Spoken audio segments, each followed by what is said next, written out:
Hey everybody, Sarah here. So today I'm going to be reviewing this book, Corn Snakes and Rat Snakes by Phillip Purser. Last month we did another very similar book. It was called Corn Snakes and Other Rat Snakes. Now I give away every book that we review on this channel, and I need to give that book away. However, no one commented on that video as of the time that this video is being made. And actually, the day that this video goes out, we're actually leaving on our 1-year anniversary vacation. So I will probably not be in the premiere, maybe not. If I am, say hi. If not, I'm on vacation, living my best life. But either way, I am recording a little bit ahead of time because of that, and I think possibly because there hasn't been a whole lot of time for people to comment. It's been about a week. It's been about a week for people to comment, but nobody has, so you guys are also going to be getting that book for free. If you would like that book as well as this book with all of my notes written in the margins of both of them, just comment down below and you will be entered to win it. I'll put your names in a hat or a bag or whatever I have, and I will draw one of you to win both books. Anytime a book is passed up from the week before, we just pass it on to the next person the next week. So before we jump in, remember, like, subscribe, share, all that stuff. I want to thank all of our members. I'm not going to have the list in front of me, but they're over here. Thank you guys so much for being here. You guys really make this possible. If you guys would like to become a member, it's $2 a month, and it helps make this part of the channel possible. It is the membership money that actually goes straight back to buying books for me to review, to then give back to you guys after it's over. So if you would like to help contribute to the channel in that way, you can click join under any video or on the main part of my channel. I do make videos for the members each week that nobody else gets to see except for members. I actually just made a video on this corn snake care guide that I got actually inside of this book from Petco. So if you would like to see sort of extra fun little quirky videos like that, members will get that, as well as access to lives after they're over. I do a live video probably once a month just to kind of either Q&A or just to have fun or show you guys what I'm doing. So again, so if you are a member, you will get access to those after they're over instead of just when they air originally. Also, again, thank you to Reptiles.com for helping to support this channel financially. You can use my code SarahSnake27 at checkout there. It gets you $5 off, and I also get a portion that once again comes right back into the channel for you guys. And Reptiles also has a $100 money back guarantee, so if something happens where your snakes just aren't really into the links and you're not satisfied, you do get that $100 back with them. Okay, on to the main part of the video. I'm going to list again, just to remind us, what the 3 criteria are that we are reviewing this book with. 1 is, how good is the actual information in the book? 2 is it as advertised, especially for the intended audience? And 3, how easy is it to read from an English speaker's perspective? How good is the grammar? How well is it written? Those kind of things. Since this is a book review, we do have to go over those kind of things. Generally speaking, I mostly focus on the information that's in the book and the advertising and the audience, but it is important also for English speakers who are reading English written books to be able to actually read the books. And as many of you know who have been watching this channel for a little while, we have reviewed some books that were nearly not understandable from an English speaker's perspective, even though they were technically in English. So this book does say it's about corn snakes and rat snakes, and it says the complete guide. Again, we have to remember, complete guide to Pantherophis. Now, I am going at this from a corn snake owner's perspective more than anything else. The book that we did last month was very similar in that it was about both corn snakes and rat snakes, but it was really not that great on the corn snake side. I was a little disappointed in it, but this book I think is actually going to be a pleasant surprise. I know it's going to be a pleasant surprise because I already read it, and I already have the score in mind. I'm going to kind of work backwards on this one, and we're going to start with, is it as advertised? It says that it's the complete guide to Pantherophis, which means that entire section of rat snakes, and this kind of disappoints in that regard. I don't know if you noticed, but it is very small.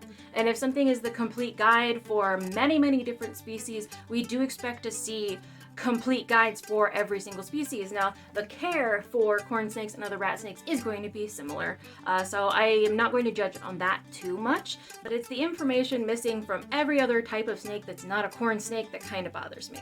If this had said the complete guide to corn snake care, that would be perfect. It would probably be a 10 out of 10, because honestly this was a really good book if we're talking about corn snake care. And there's even some information on breeding and genetics in there. And there's such great details with other things, which I'll get into closer to the end of the video. But when it comes to being a complete guide for all of these species of rat snakes, it's just not. It falls short. You're gonna get a lot of corn snake information, and I am basing a lot of this off of just being a corn snake owner. But the problem is, it says corn snakes and rat snakes in Complete Guide to Pantherophis. They, in my opinion, that just sets you up for failure when you say you're the complete guide for something.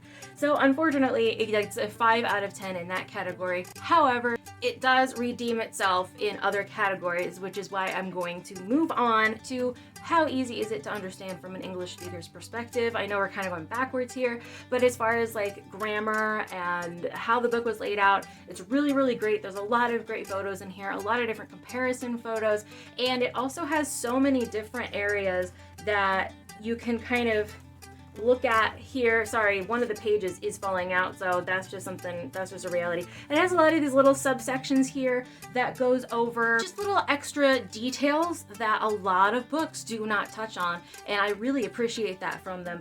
And these people are definitely corn snake breeders. They talk a lot about that in here, and they even have some information on like going out and catching corn snakes and other rat snakes in the field. And so I know I'm rambling about how good the information is. You can probably guess what the score is in that category. But because it's laid out so well, and there was only a couple little mistakes that I think maybe just an editor might have skipped over, such as like paragraphs and how they were laid out, that was kind of weird. This gets an 8 out of 10 in that category. It wasn't perfect, but it's still really, really high up there, pretty easy to understand, and they do explain most of the big words that they use. The only reason that I would say it's not a like higher score than that is because this does sort of present itself as being for beginners, and it, like I said, also complete guide, and so it might be a little bit confusing as someone who doesn't know more about snakes already reading it, thinking, is that all there is to know about these rat snakes? And of course it's not. So that kind of takes points off in other areas, but I think the understanding part is where I'm gonna take points off there, so 8 out of 10. And last but not least, how good is the information in the book itself? I love this book. I think this book is amazing, and I know that it kind of started out with a low score, but we worked our way up. It's a 9 out of 10. It's a 9 out of 10 in that. The only things, again, I would say from a corn snake owner's perspective, it's definitely more of a corn snake book than a rat snake book. Now, if you are a corn snake owner and or rat snake owner, like of other types of rat snakes, or an aspiring multi-species snake owner of colubrids, especially in the Pantherophis section, this is going to be the best video for you to comment on, because you're also going to be getting that other rat snake book, which doesn't explain quite as much about corn snakes as I wanted, but it does really explain a lot with other rat snakes. This is kind of the opposite. Doesn't explain so much about other types of rat snakes, but explains a lot about corn snakes, and you're definitely going to get a thorough idea of how to care and breed and all that kind of stuff. So like, again, if you corn snakes and rat snakes, this is the week for you to win. So comment to get your name in that hat to win, because this is going to be a great combination of books. So we have the final score, which is like a 7.3, which we're going to take to a 7. And yes, last month's book also got a 7 out of 10, which means they're both great books. I know that I seemed a lot more disappointed in last month's book than I was, but 7 out of 10 is still a wonderful, wonderful book. In fact, if this book did not advertise itself as being a complete guide, if this book had just focused on corn snakes, it would probably have gotten a lot better score just in general. But what knocked it down was it wasn't the complete guide, and it was missing a lot of information for other species. But if you have corn snakes, this is an amazing book, and if you have both corn snakes and other types of rat snakes, this book combined with the other one, it's going to be a perfect combination. So I'm going to go through a few of these little tabby things that I have up here. You can see the front one is a heart. So let's go through each of these little tabbies, and I can tell you something that I liked or disliked or thought was funny or thought was interesting in this book. Now, I wanted to note that this was published in 2006, so it's not new. The other book that we did last month also was published around the same time, and so there's some information that might be a little outdated. One problem that this book did have was that it contained outdated information that outdated at the time, if that makes sense. They just put in old information in this book that was already figured out after this book was written, and so it was kind of just wrong even then, but regardless, we'll get there. So at the very beginning of this book, where that little heart was, the thing that I see that I really enjoy the most is this little section that talks about all the different types of scales and where they are on the snake's body. This is one of those little things that really does kind of bump this book up in the corn snake portion a lot for me, because it talks about nasal. The nasal scale is the scale on the side of the head surrounding or partly surrounding the nostril. That makes total sense, but there's a lot of these that even I had not heard of before, that we just don't really use these terms that much, but I think that this is fascinating, and I think that any beginner would love to like look over this and learn it all. There's also a section in here I really like about using things from outside in your reptiles enclosure and how to sterilize them in the oven. I have been telling people how to do this for a long time, but some people really hesitate to put things from outside in their oven, even though they don't hesitate to put them in their pets' enclosures. Regardless, this gives you proper instructions on how to do that as well, and I just really appreciated that little extra thing. I also really like how they talked about UV lighting and how technically corn snakes don't need UV to survive. They get the vitamins that they need to absorb calcium from the food they eat. However, they actually take the snake's mental health into account here and talk about how snakes really do seem to thrive better when they have the UV light that they need. So just because they have their very, very basic needs met, that doesn't mean that their mental health is thriving. And again, I really appreciated this type of thing in this book. It's something that no one talks about really, but it's actually really kind of deep, it has deep importance to it, even though no one really talks about it. And in that same note, they have a little note in here where albino types probably shouldn't be under UV all the time because it can give them cataracts and or burns because they don't have any melanin. So it's just an interesting little note that they have in here. I'm not going to go over every single thing here. If you want to know what all of these little tabbies mean, you're going to have to win the book. But I will also mention one thing that I didn't love was how they talked about snakes needing vitamin supplements. Now, I'm not saying that they don't, especially in captivity. Snakes are just not going to get everything that they would get in the wild. However, it is very important to not put too much of anything with your snake's food. I would say extra vitamins can be easily overdosed, for lack of a better word. You just don't want to do too much. So yes, it's important, but just be aware.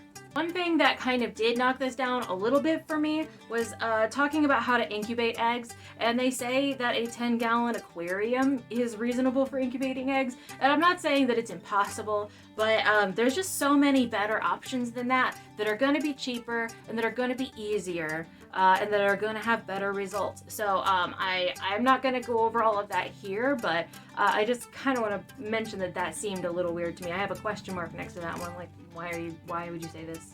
The corn snake morph section was also leaving some to be desired and had some of that like obviously outdated information in it when they were talking about diffused corns being particularly bad feeders. Now that was the case when diffused was first like coming into corn snakes, but even by that time, a lot of that kind of attitude had been bred out of diffused lines, and them not feeding is really not a problem anymore. They've been outcrossed so many times, and that breeding, they've been bred for being better feeders over a long period of time for decades. So you don't have to worry about your diffused corns not eating. I didn't really like that was in there. And again, it was kind of lacking. They only talked about maybe 5 different morphs when really there's like 500 now. So, and I understand back then they didn't have 500, but they probably had 100. And so kind of only talking about like 4 or 5 was a little sparse, but that's okay. They didn't talk about the other types of rat snakes morphs at all, like hardly. They mentioned a couple that had an albino, but again, this was really lacking in the like other types of rat snakes section. But leaving it on a high note, I think the thing that I appreciated the most out of this book was a note here in the corner that says, the decision to breed your corn snakes should not be taken lightly, in the breeding section. And I think that is one of the biggest like things that I could say to anyone who's an aspiring breeder is these are not just little toys that just happen to reproduce. They are live creatures, and trying to breed them can come with fatal consequences for them. So just be aware of that. And I know that didn't seem like a light note, but it was a light note for me because I was just really happy that this book was actually a pleasure to read. The whole time I was reading it, I was just happier and happier and happier about it. So I know it only got a 7, but a 7 is still great. This is still a wonderful book, and especially combined with the other rat snake book, this book right here, these two books are gonna be like the best combination that I think any rat snake owner is going to have. So again, if you have corn snakes and other rat snakes, even if you just have corn snakes or just other types of rat snakes, these are still going to be great. But if you're someone who has both or wants to have both, this is an amazing combination of books. So I know that I'm just like ranting and raving. I'm not just doing this for comments on the algorithm, I promise. I just genuinely think that this is an amazing combination of books for anyone who has both corn snakes and other types of rat snakes, because like it's amazing. And I think that it's like almost fate. The book didn't have any takers last month, so that it could be paired with this book this month. So again, I'm on vacation while this video is up, so I may not be as attentive to comments and messages, but I'm always there if you would like, and you're welcome to comment any questions that you may have. I do check comments and I answer every single one of them. Thank you so much for watching. I'll see you in the next video.